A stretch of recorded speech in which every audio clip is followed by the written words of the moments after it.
අපි ඉගෙන ගත්තා භූමි වශයෙන් සිත බෙදෙන ආකාරය. ඒකට අපි මුලින්ම ගත්තොත් ඒ සිතේ කියලා කියන්නේ දැනීමට. ඒකට අරමුණ දැනීමට තමයි සිත කියලා කියන්නේ. එතකොට මේ සිත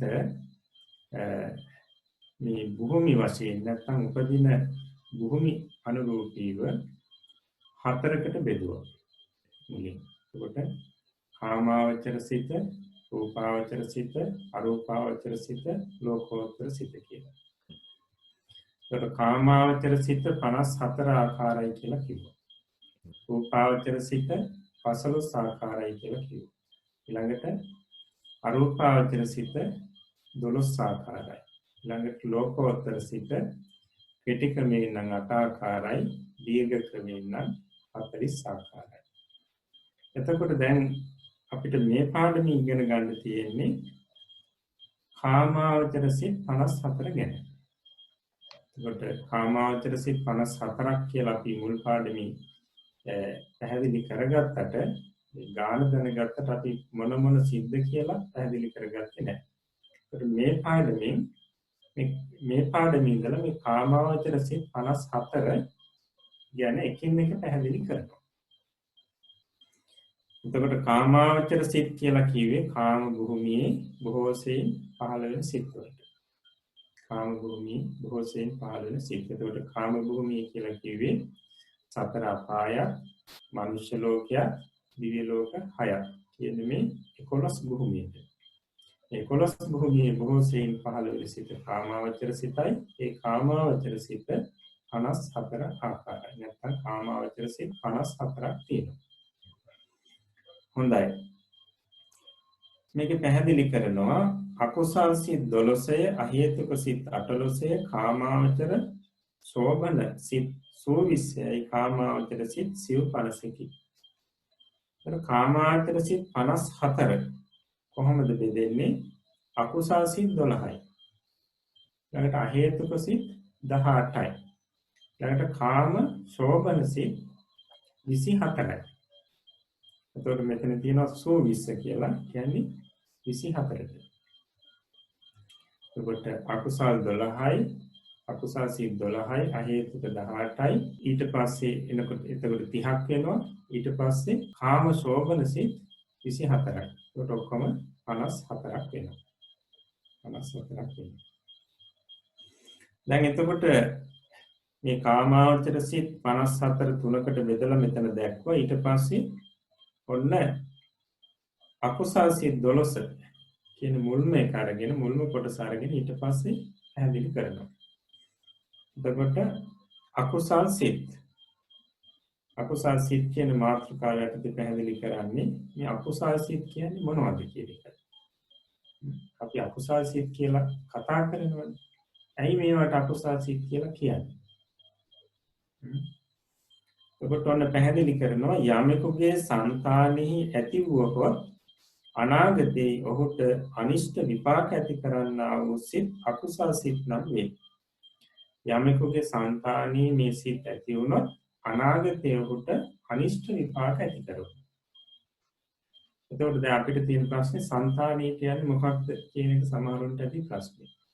එතකොට సంతානෙ කියලා කියන්නේ මේ අපිට පහළ වෙන මේ සිත් පරම්පරාව. අපි කිව්වා මොහොතක් පාසා සිත් ඇතිවෙමින් නැතිවෙමින් යනවා. එතකොට මෙන්න මේ ඇතිවෙමින් නැතිවෙමින් යන සිත් මේ පරම්පරාව අතරට මේ කියන සිත් පහළ වුණොත් ඔහුට මොකද වෙන්නේ? අනාගතේ අනිෂ්ට විපාක ලැබෙනවා. අනිෂ්ට විපාක ගෙන දෙනවා. එතකොට ඒකයි මේක පැහැදිලි කරේ යමෙකුගේ సంతානෙ නැත්නම් යමෙකුගේ මේ සිත් පරම්පරාවෙහි ඇති වුණොත් මේ සිත් අනාගතයේ උට අනිෂ්ට විපාක ගෙන දෙනවා. ඒ නිසා තමයි මේ සිත් කොටසට අකුසල් සිත් කියලා කියන්නේ. මේක හොඳට මතක තියාගන්න ඕනේ. හොඳයි. එතකොට දැන් අපි ඊළඟට බලන්නේ අකුසල් සිත් මොනවද කියන එකයි. ලෝභය, ද්වේෂය, මෝහය කිය අකුසල් මුල් තුනක් ඇත්තේය.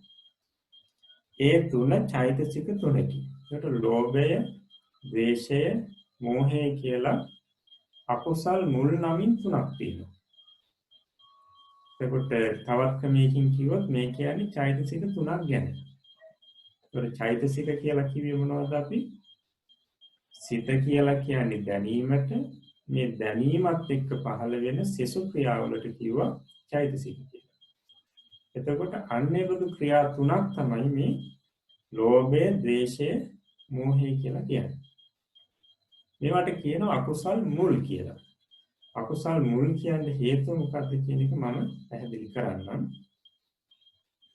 එතකොට සාමාන්‍යයෙන් එකක් වන අකුසල් සිත ලෝභාදී තුනහා එක්වීම නිමිත්ත කොට ලෝභ මූල සිතය, ද්වේෂ මූල සිතය, මෝහ මූල සිතය කියා තුනට බෙදේ. එතකොට මේ අකුසල් සාමාන්‍යයෙන් එකක් වන මේ අකුසල් සිත මුලින්ම තුනකට බෙදෙනවා.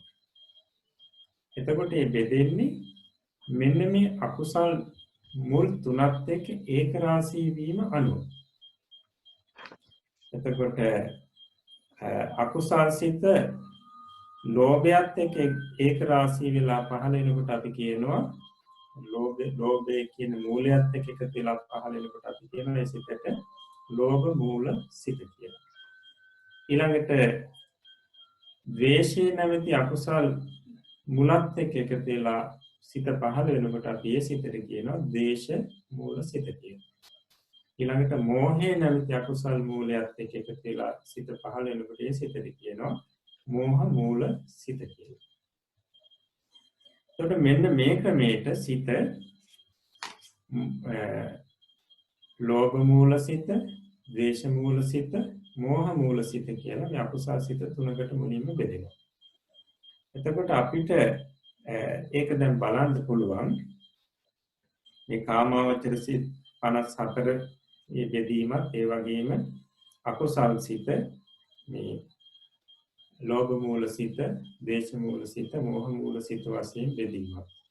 එතකොට මේ අකුසල් මුල් කියන පදේ මම පැහැදිලි කරලා දෙන්නම්. දැන් අපි සාමාන්‍ය ව්‍යවහාරයේ මුල් කියලා කියන්නේ මේ ගස්වල වැල්වල මුල් වලට. අකුසල් මුල් කියලා කියන්නේ සාමාන්‍යයෙන් අර ගස්වල තියෙන මුල් වලින් ඒ කෙරෙන කෘත්‍ය මේ වලින් කෙරෙනත් ඒ විදිහෙම කෘත්‍යයක් කෙරෙන නිසා මේවට අකුසල් මුල් කියලා කියනවා. දැන් බලන්න කාමාවචර සිත් 54 මුලින්ම බෙදෙනවා තුනකට අකුසල් සිත්, අහේතුක සිත්, කාමාවචර, සෝබන සිත්. එතකොට වල අකුසල් සිත් එතකොට අපි වරහන් ඇතුළේ දාලා තියෙන 12යි, අහේතුක සිත් 18යි, ඊළඟට කාමාවචර, සෝබන සිත් 24යි. ඊළඟට අකුසල් සිත් ඔන්න බෙදෙනවා. කොහොමද අකුසල් සිත් බෙදෙනවා?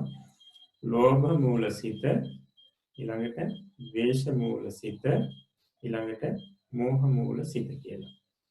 එතකොට අපි මතක් කරා මේ විදිහට බෙදෙන්න හේතුව තමයි මේ ලෝභය, ද්වේෂය, මෝහය කියලා අකුසල් මුල් තුනක් තියෙනවා. අන්නේ අකුසල් මුල් තුන අතරින් ලෝභය කියන අකුසල් මුලත් එක්ක මූලයත් එක්ක එකතු වෙලා සිත පහළ වෙනකොට ඒ සිතට කියනවා ලෝභ මූල සිත කියලා. ඊළඟට ද්වේෂය නැමැති අකුසල් මුලත් එක්ක එකතු වෙලා يعني ඒත් එක්ක පහළ වෙන සිතට කියනවා ද්වේෂ මූල සිත කියලා. ඊළඟට මෝහය නැමැති අකුසල් මුලත් එක්ක එකතු වෙලා නිෂ්ක්‍රිය පහළ වෙන සිතට මෝහ මූල සිත කියලා කියනවා. හොඳයි. එතකොට අපි බලමු මේ අකුසල් මුල් කියන කතාව. මම පැහැදිලි කරා මුලින්ම සාමාන්‍ය අපි මුල් කියලා කියන්නේ සාමාන්‍ය ව්‍යවහාරයේ මේ ගස්වල වල තියෙන මුල් වලට. ඒකට ගස්වල වල තියෙන මුල් වලින් ඒ කෙරෙන කාර්ය හා සමාන කාර්යයක් මේ ලෝභ, ද්වේෂ, මෝහ කියන මේ චෛතසික තුනෙන් කෙරෙනවා. ඒ අර්ථයෙන්ම තමයි මේවටත් මේ අකුසල් මුල් කියලා කියන්නේ. අපි බලමු ගහක තියෙන මුලෙන් මොකක්ද කෙරෙන කාර්යය? අර ගහට මේ පොළවට නොවැටි හොඳට මේ ශක්තිමත්ව පිහිටන්න මුල තමයි උපකාර කරන්නේ. ගහ ඇද වැටෙන්න නොදී පොළවේ මනාව පිහිටන්න මේ මුල උපකාර වෙනවා. එතකොට මුල මේ පොළොව තුලට මේ බහිනවා. එතකොට පොළොව ශක්තිමත් මුලින් අල්ල ගන්නවා. එතකොට මුලින් පොළොව ශක්තිමත්ව ග්‍රහණය කර ගන්නකොට ගහ ඇද වැටෙන්නේ නැතුව හොඳට නිරුපද්‍රිතවම පිහිටලා තියෙනවා. එතකොට මේ ලෝභ, ද්වේෂ, මෝහ කියන තුනක් මෙන්න මේ ගහක තියෙන මුලෙන් කෙරෙන කෘත්‍ය හා සමාන කෘත්‍යයක් තමයි කරන්නේ. එතකොට අපි දන්නවා මේ සිතත් එක්ක මේ ලෝභය කියන චෛතසික ධර්මයේ පහළ වෙනවා. ඒ විතරක් නෙවෙයි සාමාන්‍යයෙන් අකුසල් සිතක්, ලෝභ මූල සිතක් පහළ වෙනකොට තවත් චෛතසික 18ක් විතර පහළ වෙන්න පුළුවන්. එතකොට සමහර සිත් තියෙනවා ඊට වඩා චෛතසික පහළ වෙනවා. ඒකට සාමාන්‍යයෙන් මේ ලෝභය නැමැති චෛතසික අර ගහේ මුල හා සමානයි. ඊට පස්සේ මේ අකුසල් සිත, ලෝභ මූල සිත හරියට ගහ හා සමානයි. එහෙමනම් මේ ගහ හා සමාන අකුසල් ලෝභ මූල සිත හොඳට ශක්තිමත්ව පවතින්නේ අන්නර මේ ගහේ මුල හා සමාන මේ ලෝභය නැමැති අකුසල් චෛතසිකේ නිසා, මේ චෛතසිකේ මේ පවතින නිසා. එතකොට සාමාන්‍යයෙන් අපි ගත්තොත් දැන් අපි කියවනේ මේ මුල පොළොවට තමයි බහින්නේ. ඒකට පොළොව ශක්තිමත්ව අල්ල ගන්නකොට තමයි ගහ හොඳට නිරුපද්‍රිතව වැටෙන්නේ නැතුව තියෙන්නේ. එතකොට සාමාන්‍යයෙන් මේ පොළොව හා සමානයි අරමුණ කියන එක. දැන් අරමුණ අපි ලෝභ සිතක් ගන්නකොට, ලෝභ මූල සිතක් ගන්නකොට මේ සිතින් යම් අරමුණක් ගන්නවා. අපි ගමුකෝ අපි ලස්සන දෙයක් බලනවා. අපිට ලස්සන මල්වත්තක් පේනවා. එතකොට ඒ මල්වත්ත දැකලා අපි හිතේ ඇල්මක් ඇති වෙනවා අපිට. එතකොට ඒ සිතේ අරමුණ මොකද්ද? මල්වත්ත. එතකොට මේ අර හරියට ගහේ මුල මේ පොළවට බැස ගන්නවා වගේ, පොළවට බැසගෙන හොඳට පොළව අල්ල ගන්නවා වගේ සාමාන්‍ය මේ ලෝභ මූල සිතක් පහළ වෙනකොට මේ ලෝභේ නැමැති චෛතසිකයේ අරමුණ හොඳට තදින් ග්‍රහණය කරගන්නවා. අරමුණ තදින් ග්‍රහණය කරගන්නවා. අන්න එහෙම ග්‍රහණය කරගන්නකොට ඒ ලෝභ මූල සිත සහ ඒ සිතත් එක්ක යෙදෙන සෙසු චෛතසික ධර්ම හොඳට අර අරමුණේ පිහිට ගන්නවා. මනාව පිහිට ගන්නවා. නොසලී හොඳට අරමුණේ පවතිනවා. එතකොට හරියට අර ලෝභය නැමැති මේ චෛතසිකේ අරමුණ තුළට දැඩිව කිඳා බහිනවා වගේ තත්ත්වයක් තමයි තියෙන්නේ. බඳු ස්වરૂපයක් මේ චෛතසිකේ තියෙන්නේ. එතකොට ඒ අරමුණ තුළට හොඳට බැස ගැනීම නිසා ලෝභ මූල සිත බොහොම ශක්තිමත් චෛතසිකත් එක්ක අරමුණේ පවතිනවා.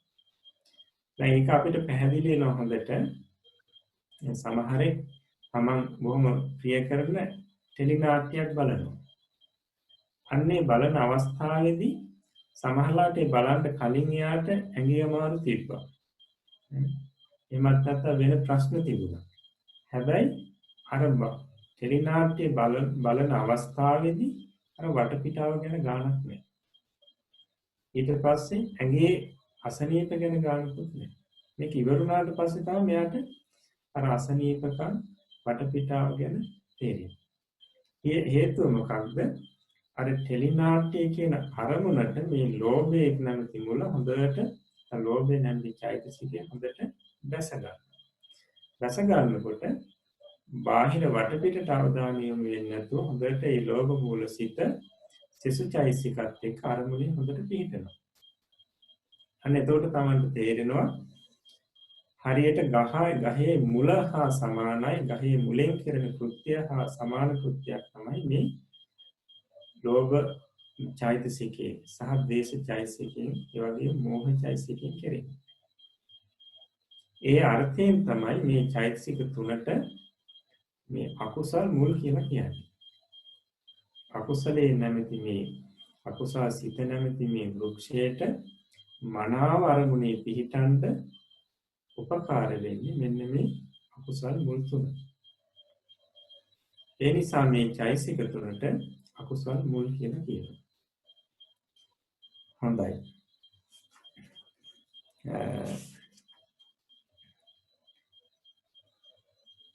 එතකොට ඒකයි පැහැදිලි කරේ සාමාන්‍යයෙන් මේ එකක් වශයෙන් ගන්න අකුසල් සිත ලෝභය නැමැති අකුසල් මුලත් එක්ක මිශ්‍රව පහළ වෙනකොට ඒකට අපි කියනවා ලෝභ මූල සිත කියලා.